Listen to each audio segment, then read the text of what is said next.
କାନ୍ଧରେ ଯୋଉ ଘୋଷଳା ପକାନ୍ତି ତା ହଉଛି ବାବା ପିନ୍ଧନ୍ତି कुआ पछा मारुती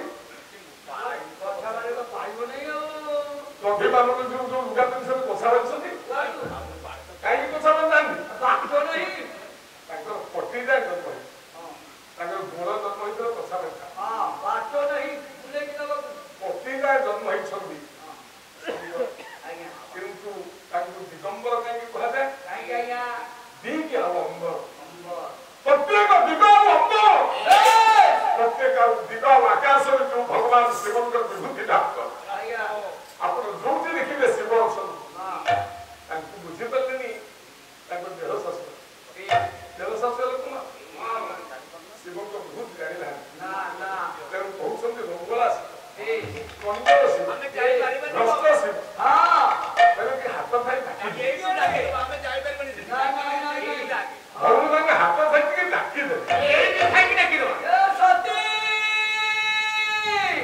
आलो ना केतना तो बचरा सती जानिता हाथ थाई डाकी लेकी सिद्धि पल्लेनी ना किंतु तांको जणे ये जणे ले पहिला तदुप्य सुत्य नभासी हे जनानन पदम पदा सभी दक्षानि देवी ये पूजा जो होसला अच्छा पदुप्य की सही प्रकार नभासी के आकाश सुत्य की सुनी हे जनानन खेलता आकाश रे गुजरन करथिबा देवता आज्ञा देवता माने जतबा जानिले ये सतींद्र भौणी माने सती की डाकी देई बोले प्रजलपुता आसी कहिले कहले हे दाक्षायणी हे सती तू जन्म होछ बापा को जन्म होछ दक्ष प्रजापति जन्म होछ तम भौणी माने बोले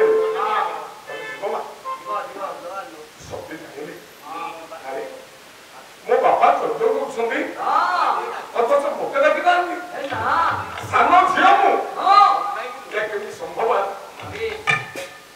तांका आखिरु लुह विधान छड़ी पड़े हृदय स्पंदन सुचिया कहीं बापा को हो बुझिबे मां को देखिबे कोड़ी बात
नमस्कार करोनी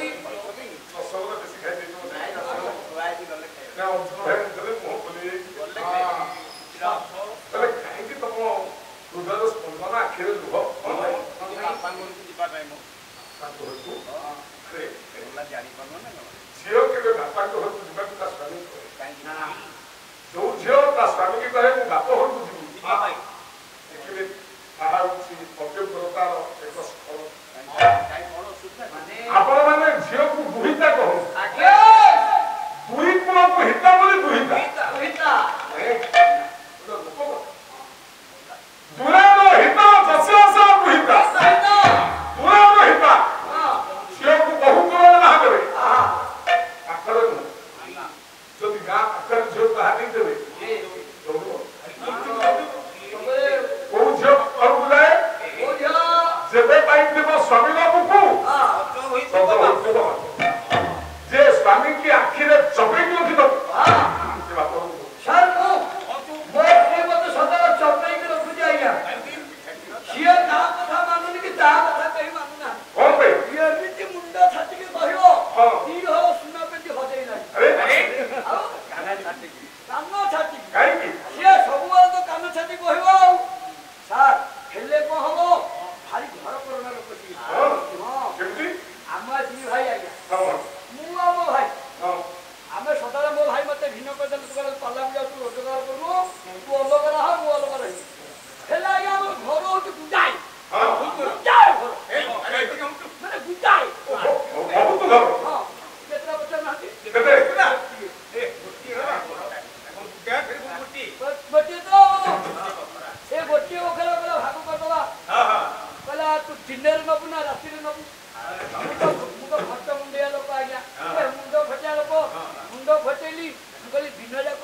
গাই তো খাই না তো শিয়াব ক্ষীর নুহে তাই বলে নাই রে ভাই যাহা ক্ষীর হচ্ছে বান্তি কিনবা ই কান্তি হেলে কোন হবো আগে সব অন্ধা ভাগ তা দিতে পারে ये नारे बाबा के बेसो जीवन चहली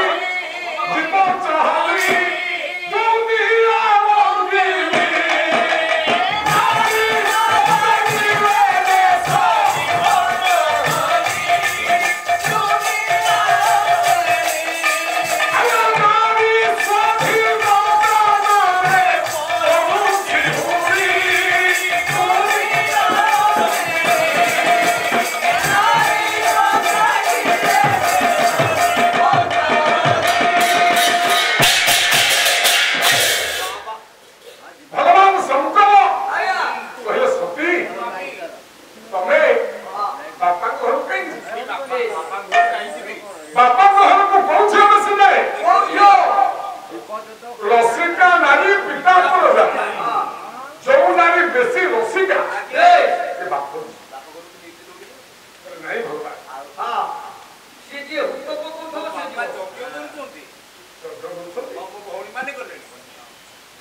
रंगी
ସ୍ନାନ କରି ଉଦା ଉଦାରେ ଯାହାକୁ ନମସ୍କାର କରିବେ ଆପଣଙ୍କ ତେଜକୁ ସେ ହରଣ କରିବେ। କେବଳ ଜଣେ ତେଜକୁ ହରଣ କରନ୍ତି ନା ସେ ହେଉଛନ୍ତି ସୂର୍ଯ୍ୟ। ସେ ତେଜ ଦିଅନ୍ତି। ନମସ୍କାର ପ୍ରିୟମ୍ ଭାବୁ କାହିଁକି ଲେଖାଯାଇଛି? କାହିଁକି ସୂର୍ଯ୍ୟକୁ କାହିଁକି ନମସ୍କାର କରିବା? ଦେଖନ୍ତୁ ଜଗନ୍ନାଥ ଦାସ ଇଏ ସମଦଳସୀ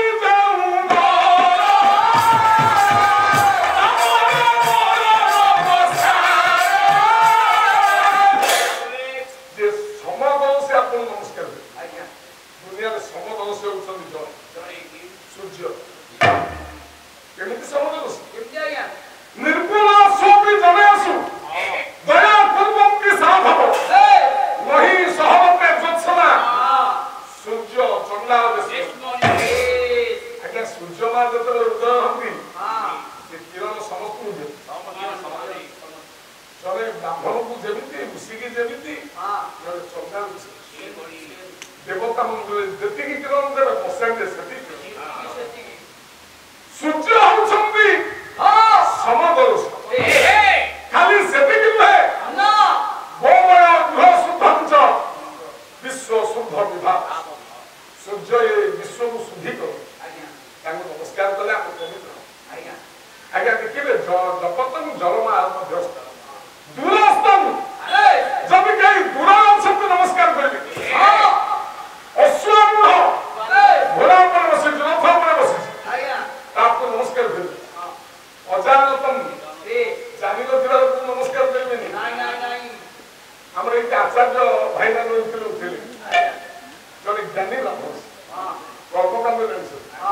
ଦେଖିବେ ଗଣେଶ ପୂଜା ଦୁର୍ଗା ପୂଜା ହେଲେ ମାଷ୍ଟର କ୍ୟାଣ୍ଟିନ ଛକରେ ସବୁ ଯାଜନୀ ବ୍ରାହ୍ମଣ ଆସିକି ଠିଆ। ମୁଁ ବିଶ୍ୱକର୍ମା ପୂଜା କରିବାକୁ ଆରେ ମୋର ଯୋଉ ମହେନ୍ଦ୍ର ପାତ୍ରା ଜଣେ କରିଛି ସେ ଇଣ୍ଡଷ୍ଟ୍ରି ମୁଁ ଆସି ଏଇ 2 ବର୍ଷ ତାହେଲେ ଆମେ ଆସେ ମୋ ପୂଜା କରିବି ମୁଁ 6,000 ଦେବି। ଦେଖିଲା ବେଳକୁ ଆଜ୍ଞା ସେ ଗୋଟେ ବ୍ରାହ୍ମଣ 9 ପଇସା ଦେଇଛି। ମୁଁ କହିଲି ତୁ କରେଇଛୁ ଅଜାନତଂ ନ ଜାଣିଥିବା ଲୋକଙ୍କୁ ନମସ୍କାର ହେବେନି। ରାମ ଲକ୍ଷ୍ମଣ ଯେତେବେଳେ ଋଷ୍ୟମୁଖକୁ ଗଲେ ସେପଟେ ଜଣେ ବ୍ରାହ୍ମଣ ଆସି ରାମକୁ ନମସ୍କାର କଲେ। ଲକ୍ଷ୍ମଣ କହିଲେ ଭାଇ ଏ କଣ ଆପଣଙ୍କୁ ନମସ୍କାର କରୁଛି? ବ୍ରାହ୍ମଣ ନୁହଁ ବ୍ରାହ୍ମଣ କୁଶଳ ପୁଛେ। ବ୍ରାହ୍ମଣ ବ୍ରାହ୍ମଣକୁ ଦେଖିଲେ କୁଶଳ ପଛେ। କ୍ଷତ୍ରିୟ ବନ୍ଧୁ ମନାମୟ କ୍ଷତ୍ରିୟକୁ ଦେଖିଲେ ମଙ୍ଗଳ ଅଛି ନା ନାହିଁ ପଛେ। ଦେଖିଲା ବେଳକୁ ସେ କିଏ ନା ସେ ଭଗବାନ। ଅଜାନତଂ ନ ଜାଣିଥିବା ଲୋକଙ୍କୁ ନମସ୍କାର କରିବେ। ଖାଲି ସେତିକି ନୁହେଁ ବାଣୀ ହସ୍ତେ ପୁଷ୍ପ ହସ୍ତେ ପାଣି ନେଇକି ଯାଉଛନ୍ତି ଠାକୁର ପୂଜା କରିବାକୁ ନମସ୍କାର କରିବେ। ଫୁଲ ନେଇକି ଯାଉଛନ୍ତି ତାକୁ ନମସ୍କାର କରିବେ। ଖାଲି ସେତିକି ନୁହେଁ ନମସ୍କର୍ତ୍ତା ଗ୍ରହିତା ଯେ ନମସ୍କାର କରେ ଆଉ ଯିଏ ଗ୍ରହଣ କରେ ସ୍ୱାମୀ ନରକା ଗତି 2 ଜଣ ନରକ ବୋଲି। ଆଉ କିଛି ନମସ୍କାର କରିବାନି କଥା ସାରିବା।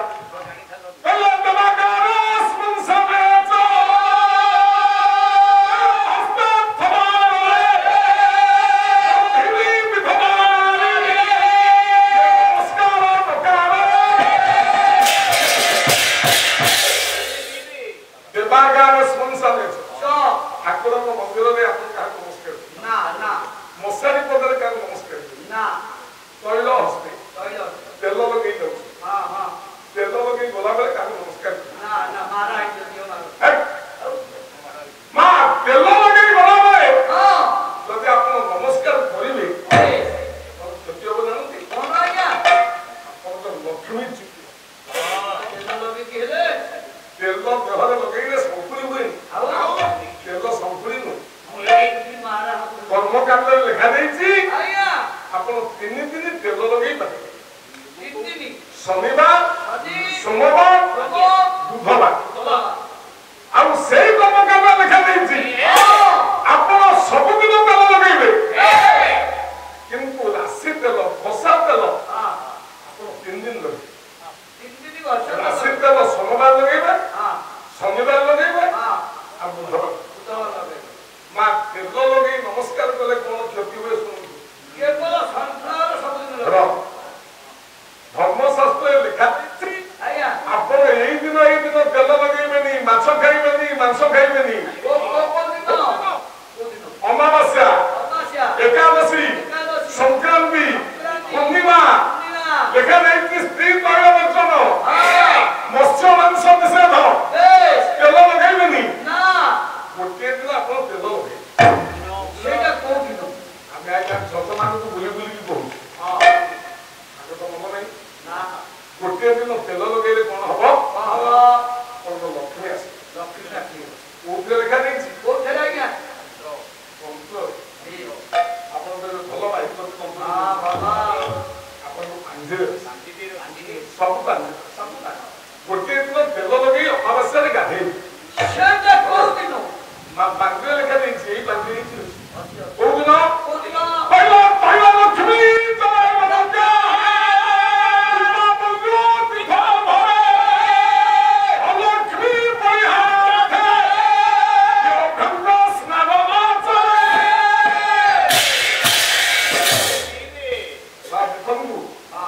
ଗୋଟିଏ ଦିନ ତୈଳେ ଲକ୍ଷ୍ମୀ, ତେଲରେ ଲକ୍ଷ୍ମୀ ନାହିଁ। ଜୟ ଗଙ୍ଗା, ସେଦିନ ଜଳରେ ଗଙ୍ଗା କୋଉଦିନ ସେ? ଦୀପାବଳି ଭାବେ ଦୀପାବଳି କାର୍ତ୍ତିକ ମାସ ଅମାବାସ୍ୟା, ସେଇଦିନ ଅଲକ୍ଷ୍ମୀ ପରିହାରାର୍ଥେ ଅଭ୍ୟଙ୍ଗ ସ୍ନାନ ମାସରେ ଦୀପାବଳି ଅମାବାସ୍ୟା ଦିନ, କାର୍ତ୍ତିକ ମାସ ଅମାବାସ୍ୟା ଦିନ ଆପଣ ଯଦି ତେଲ ଲଗେଇ ସ୍ନାନ କରିବେ ଅଲକ୍ଷ୍ମୀ ପରିହାରାର୍ଥେ, ଆପଣଙ୍କ ପାଖରୁ ଅଲକ୍ଷ୍ମୀ ଯଦି ଥିବ ସବୁଦିନ ପାଇଁ। ତେଣୁ ତେଲ ଲଗେଇ ଆପଣ ନମସ୍କାର କଲେ ଆପଣଙ୍କ ଐଶ୍ୱର୍ଯ୍ୟ ତା ପାଖକୁ ଆମ କଥା କହିଲେ, ହେ ସତୀ ମୁଁ ଯଜ୍ଞ ମଣ୍ଡପରେ ଅଛି, ମତେ ସମସ୍ତେ ନମସ୍କାର କରନ୍ତି, ମୁଁ କେମିତି ନମସ୍କାର କରିବି? ସେତେବେଳେ ମୁଁ ଦି ଜଣଙ୍କୁ ନମସ୍କାର କରିବି। ବାସୁଦେବ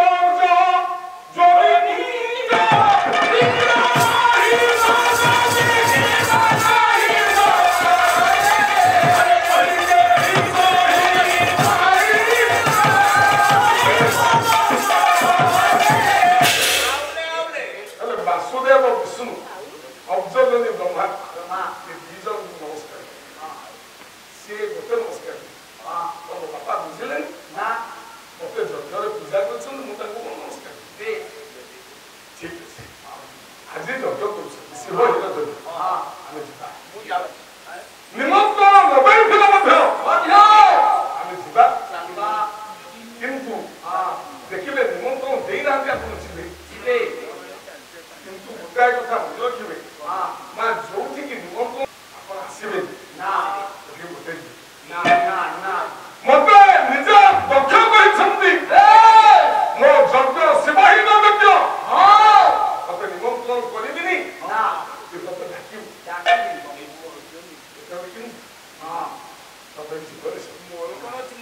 ଯଦି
ମୋ ସ୍ୱାମୀ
ସ୍ୱର୍ଗରେ ପଠଉଛି।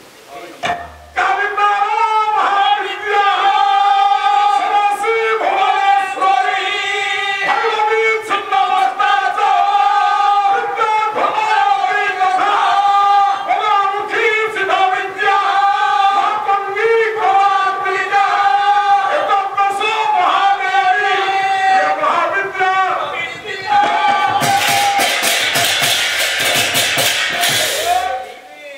ମା ଭଗବତୀ ସତୀ ଏକ ପୂର୍ବ କାଳୀ ସମାନ ପତିଂ ସୂର୍ଯ୍ୟଂ ପ୍ରଭା ଗୋଟିଏ ସୂର୍ଯ୍ୟ ଉଦୟ ହେଲେ ଯେତିକି ଜ୍ୟୋତି ସେତିକି ଜ୍ୟୋତି ଆସୁଛି କାଳୀ ରୂପ ଭୟଭୀତ ଶଙ୍କର ଠିଆ ହେଇଛନ୍ତି ଶିବଙ୍କୁ ଆଦିନ ତାଙ୍କର ବାମ ଦକ୍ଷିଣ ପାଦ ଅଛି ଶିବଙ୍କର ଦକ୍ଷିଣ ବାମ ପଦ ଅଛି ଜାନୁ ଶଙ୍କର ଶିବଙ୍କୁ ଭାରି ବସୁଛନ୍ତି ଦ୍ୱିତୀୟ ଧ୍ୟାନ କଲ ତାରା ରୂପ ପଦାର ପତାଙ୍ଗରେ ସବ ସେଠି ବି ଶିବଙ୍କୁ ତାରା ହେଇପାରି ବସୁଛନ୍ତି ତାଙ୍କର ଡାହାଣ ଗୁଣ ଅଛି ବକ୍ଷରେ ବାମ ଗୁଣ ଅଛି ତୃତୀୟରେ ଷୋଡ଼ଶ ଭୁବନେଶ୍ୱରୀ ଭୈରବୀ ଛନ୍ନବସ୍ଥା ଭୂମାବତୀ ବଗଳାମୁଖୀ ମାତଙ୍ଗୀ ମା ଶିବଙ୍କ ଆଗରେ ମା ଭଗବତୀ ସତୀ ଧୂମାବତୀ ଧୂମାବତୀ ବିଧବା ରୂପ ସ୍ୱାମୀ ଅଛନ୍ତି ବିଧବା କଣ ପାଇଁ ବିଧବା ଗୋଟିଏ ନାରୀ ଆଗରେ ତା ସ୍ୱାମୀର ରୂପ ବଦଳ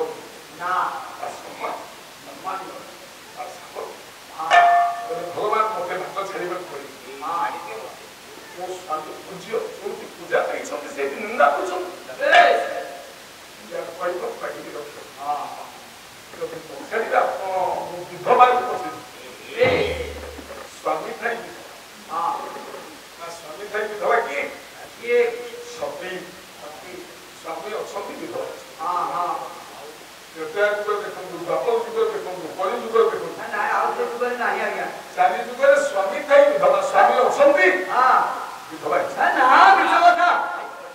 ଶିବଙ୍କର ପତ୍ନୀ ସତୀ ସ୍ୱାମୀ ଥାଇ ବିଧବା ତ୍ରେତୟା ଯୁଗରେ କି ଭଙ୍ଗ ଲେଖିଛନ୍ତି ବୈଦେଶିକ ଦେଖନ୍ତୁ ସ୍ୱାମୀ ଥାଇ ବିଧବା ଚାରି ଯୁଗରେ ଚାରି ଜଣ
ଜୀବନ ଦ୍ୱାରା ରଖିଥିଲେ ଜମି ଜୀବନ ଭିତରେ ପଶିଲେ କହିଲେ ମୁଁ 4 ଦିନରେ ଫେରିବି ସେଠି ଜାମ୍ବ ସହିତ ଯୁଦ୍ଧ ହେଲା 16 ଦିନ ରକ୍ତ ବାହାରିଲା ତାକୁ ସଫା କରିଲେ ଆମ ପ୍ରଭୁ ମରିଗଲେ ତାଙ୍କ ରକ୍ତ ଆମକୁ ସଂଖ୍ୟା ବିବାହ କରିଥିଲେ ରୁକ୍ମିଣୀ ବାସୁଦେବ ମଲା ପରେ ରୁକ୍ମିଣୀ ବିଧବା ନିଜ ଜାମ୍ବବତୀ ପରାଜିତ କରି ତା ଝିଅ ଜାମ୍ବବତୀକି ବିବାହ କରି ସମସ୍ତଙ୍କ ମଣିଷ ଆଣି ଯେତେବେଳେ କୃଷ୍ଣ ପହଞ୍ଚିଲେ ଦେଖିଲେ ରୁକ୍ମିଣୀ ବିଧବା କଳିଯୁଗରେ ବିଧବା କି ସ୍ୱାମୀ ନାହିଁ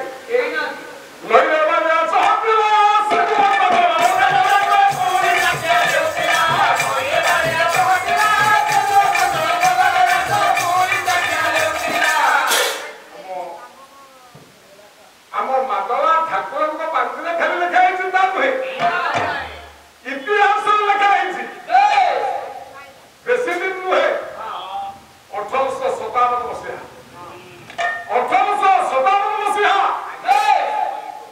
ପାଇକ ବିଦ୍ରୋହ ସିପାହୀ ବିଦ୍ରୋହ ଏଇ ସିପାହୀ ବିଦ୍ରୋହରେ ଯୋଗ ଦେଇଥିଲେ ପୁରୀର ଜଣେ ପହିଲମା ଗୁରୁ ଚାକି କୁଣ୍ଡିଆ ଚନ୍ଦନ ଝାନ୍ସୀ ରାଣୀ ଲକ୍ଷ୍ମୀବାଇଙ୍କ ସହାୟକ ଆଉ ସୁରକ୍ଷା ଦେଲେ ଝାନ୍ସୀ କିନ୍ତୁ ଶ୍ରୀକ୍ଷେତ୍ରକୁ ଆସିପାରିଲେ 14 ବର୍ଷ ରହି ଯେତେବେଳେ 12 ବର୍ଷ ରହିଲେ ତାଙ୍କ ଘରେ ଜାଣିଲେ ଚାକି କୁଣ୍ଡିଆ ଚନ୍ଦନ ଉପରେ ଚାଲିବ ତାଙ୍କର ସ୍ତ୍ରୀ କମଳା 12 ବର୍ଷ ପରେ ବିଧବା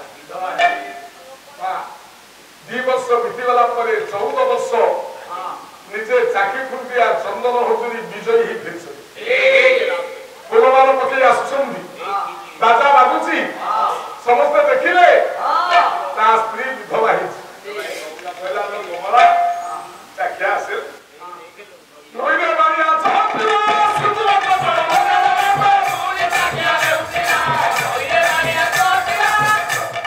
ପରିଯୁଗରେ ସ୍ୱାମୀ ଥାଇ ବିଧବା ହେଉଛନ୍ତି ଚାକି ଖୁଣ୍ଟିଆ ସ୍ତ୍ରୀ ଦ୍ୱାପର ଯୁଗରେ ସ୍ୱାମୀ ଥାଇ ବିଧବା ହେଉଛନ୍ତି କୃଷ୍ଣଙ୍କ ସ୍ତ୍ରୀ ରୁକ୍ମିଣୀ ତ୍ରେତୟା ଯୁଗରେ ବିଧବା ହେଉଛନ୍ତି ସ୍ୱାମୀ ଥାଇ ବିଧବା ବାରି ସ୍ତ୍ରୀ ତାରା ସତ୍ୟ ଯୁଗରେ ସ୍ୱାମୀ ଥାଇ ବିଧବା ଔଷଧ କୁମାର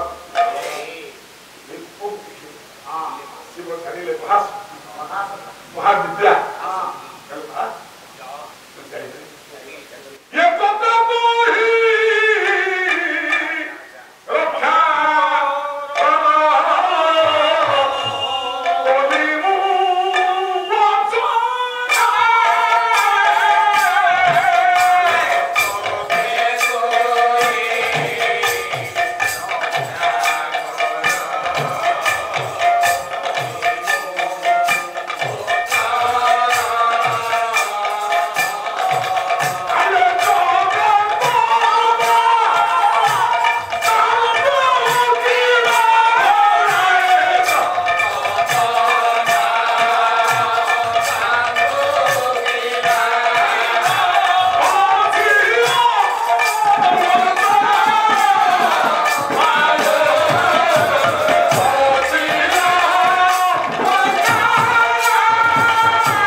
ତାର ସ୍ୱାମୀ ଅଛନ୍ତି ଆଉ କିଏ ଅଛି କେହି ପଚାରେନି ସତୀ ତମକୁ କେମିତି ଅଛନ୍ତି ତମ ସ୍ୱାମୀ କେମିତି ଅଛନ୍ତି କେହି ପଚାରେ ଅଙ୍ଘ୍ରି ଖ୍ୟାଳନ ନିମନ୍ତେ ବନ ଦାନନ ଗୋଳ ଧୋଇବା ପାଇଁ ପାଣି ଢାଳିଦେଲେ ସତୀ ନିଜ ପ୍ରସ୍ତୁତ ଜାଣିଛି ମୋର ଉଦ୍ଦେଶ୍ୟ ନୁହେଁ କିଛି ବାଦ୍ୟାର୍ଥ ପାଇଁ ବାଦ୍ୟାସନ ଧରଣ ଚନ୍ଦନ ସ୍ୱାଗତେଷୁ ବସ୍ତ୍ରୈ ନମ ମଧୁସୂତା ଚମନେ ଶୋଭା ବାଦ୍ୟାସନ ଧରଣ ଚନ୍ଦନ ସ୍ୱାଗତ କିଏ ସତୀ ଚାହିଁଲେ କେମିତି କେତେ ଜଣ ଚାହିଁଲେ ବିନ୍ଦୁ ଭକ୍ତ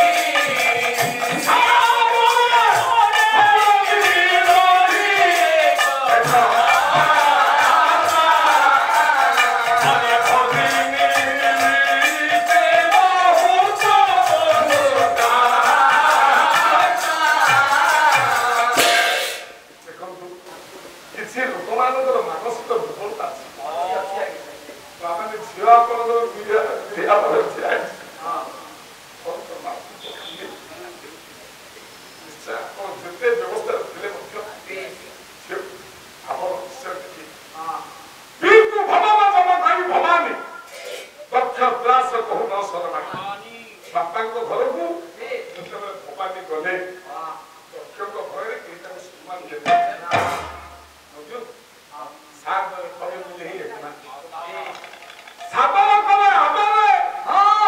ମା ପଶୁଟି ଉଠି ଆସିଲେ ଭଗିନୀ ମିଳିତି ବହୁତ ମୁସୁକାରେ ଭଉଣୀ ଉଠି ଆସିଲେ ଭଉଣୀ ମାନେ ଚାହିଁଲେ ସତୀ ପାଛୋଟେ ଯେତେବେଳେ ଆଦର କରି ମା ଭଉଣୀ ମାନେ ସତୀକି ପାଛୋଟାଇବାକୁ ଯାଉଛନ୍ତି ସତୀ ନିରୀକ୍ଷଣ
କହିଲେ ଝିଅ କହିଲେ ଝିଅ ତୁ ଭାବୁଛୁ ତୋ ଭଳି ଲୋକ ଆସିନାହାନ୍ତି ଭିକାରୀ ଘର ଭିକାରୀ ବହୁତ ଭିକାରୀ ବସୁଛନ୍ତି ଭିକାରୀ ବସୁଛନ୍ତି ପୁଣ୍ୟ ହୁତି ସରିଲେ ସେ ଗୋଟେ ଖାଇବେ ଲୁଗା ଗୋଟେ ପିନ୍ଧିବେ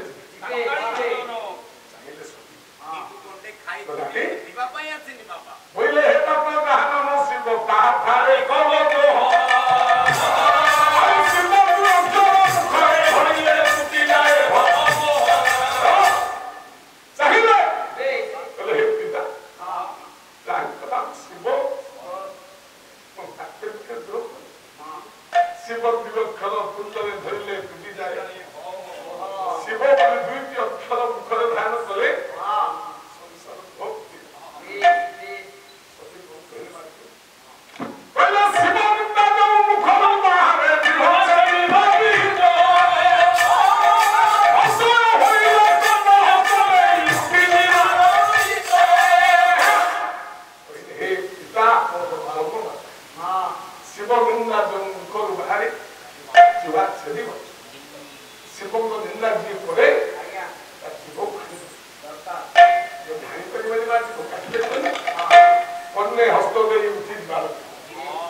କରୁଛନ୍ତି ହେ ଭଗବାନ ଶଙ୍କର ହେ ଅଗ୍ନି ଜନ୍ମ ଜନ୍ମ ଶିବ ଜନ୍ମ ଜନ୍ମ ମତେ ଶିବଙ୍କର ପଦ ନାଶି କରି ମା ମାନେ ସତୀଙ୍କର ତ୍ୟାଗ ଶୁଣି ଭଗବାନ ଶଙ୍କର ଜଟାରୁ ସୃଷ୍ଟି କରିଥିଲେ ଦିନ ରୁଦ୍ର ଭଟକୁ ଅଙ୍ଗୁ ଶିରହାରି ଗକ୍ଷ ଧାତାର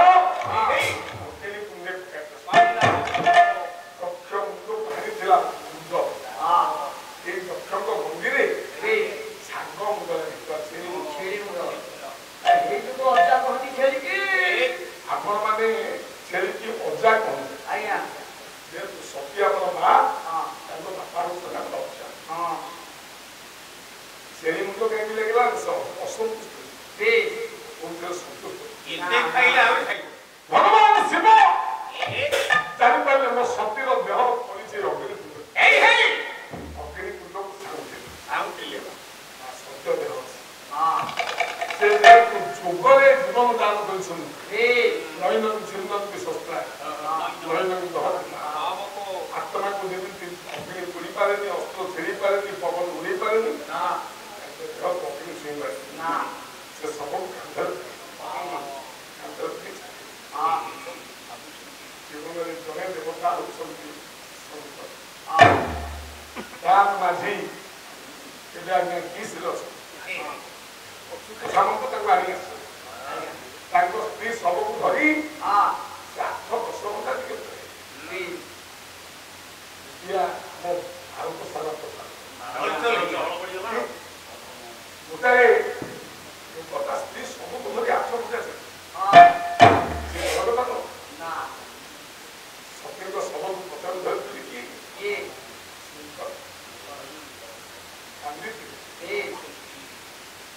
ଦିନେ ନୁହେଁ ମାସେ ନୁହେଁ ମାସ କାହିଁକି ଧରିଥିଲେ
भगवान विष्णु चक्र चक्र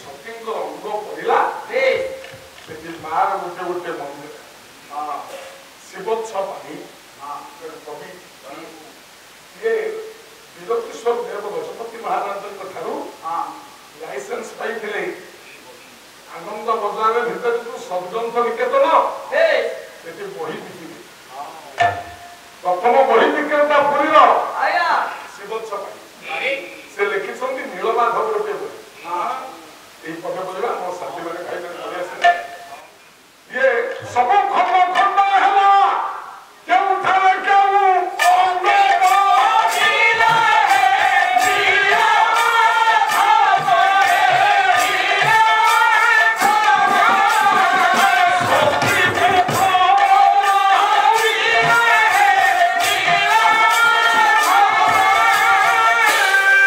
সব খন্ড খন্ড হেলা কেউ ঠারে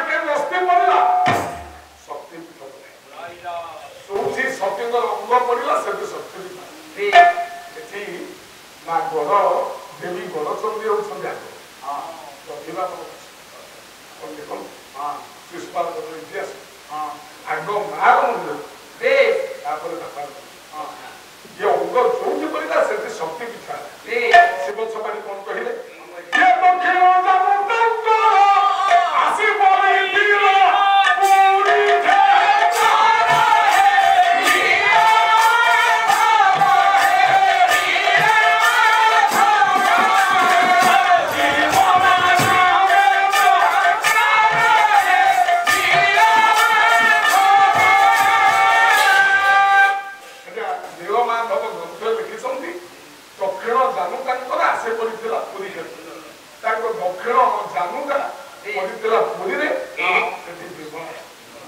ଆପଣଙ୍କର ବିମଳା ସପର୍ଯ୍ୟା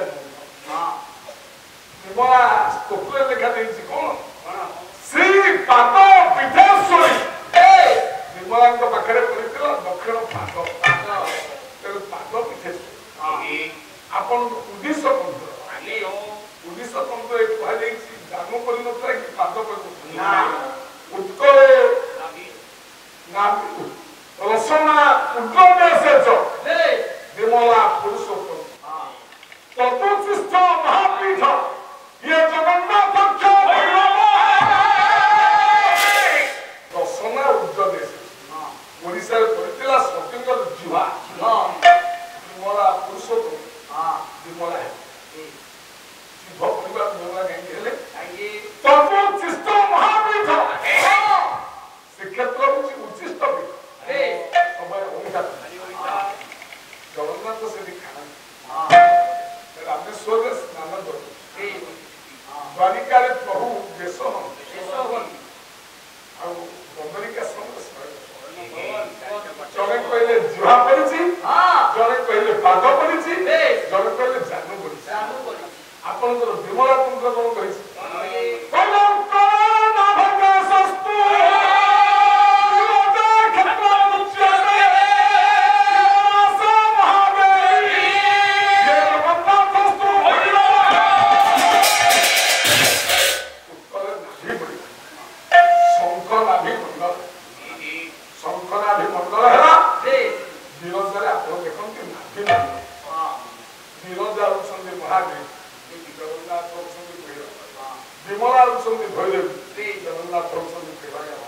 प्रथमे भारत माता पूजा भारत माता आम विदाय नवा आम साथी भाई सब पलि आसले बड़ भाई भी आसवे प्रश्न भी अच्छे भागवत श्रीमद शब्द अच्छे महाभारत श्रीमद शब्द अच्छे रामायण श्रीमद शब्द अच्छे देवी भागवत श्रीमद शब्द अच्छे अष्टादश पुराण कौटी श्रीमद शब्द नहीं केवल भागवत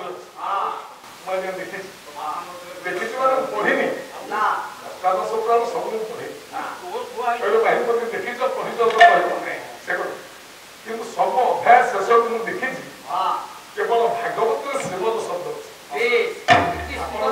विष्णु पुराण लिंग पुराण कौटे श्रीमद शब्द नहीं रामायण अच्छी गीता अच्छी भागवत अच्छी देवी भागवत अच्छी भागवत वर्ष आहरी बहुत प्राचीन ग्रंथ श्रीमद शब्द अच्छे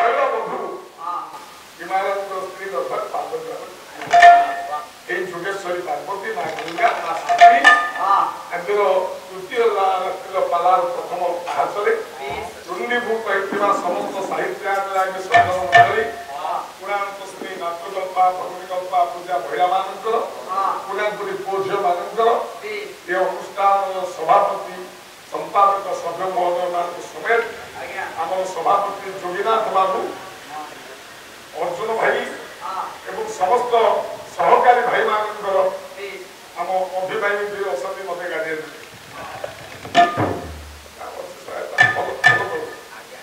ମୁଁ ଗରିବ ବ୍ରାହ୍ମଣକୁ ସେ ଧରିପାରି ଆଉ ସମସ୍ତଙ୍କୁ ଭଗବାନ ଭଗବତୀ ମା ପାର୍ବତୀ ଯୋଗେଶ୍ୱର ଶଙ୍କର ଅଖଣ୍ଡ ପରମାୟୁ ପ୍ରଦାନ କରନ୍ତୁ ସମସ୍ତଙ୍କ ଜୀବନ ସତ୍ୟ ଶାନ୍ତି ଦୟା କ୍ଷମା ଧର୍ମ ଅର୍ଥ କାମ ମୁଖ୍ୟ ଫଳପ୍ରଦ ହଉ ସମସ୍ତଙ୍କ ଜୀବନ ଜ୍ୟୋତିର୍ମୟ ହଉ ଆଲୋକମୟ ହଉ ଜ୍ୟୋତ୍ସ୍ନାମୟ ହଉ ଯଶମୟ ହଉ କୀର୍ତ୍ତିମୟ ହଉ ସର୍ବବେଳା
अधिकरु अधिक पाला देखिबा पई आमो चैनल सब्सक्राइब करंतु।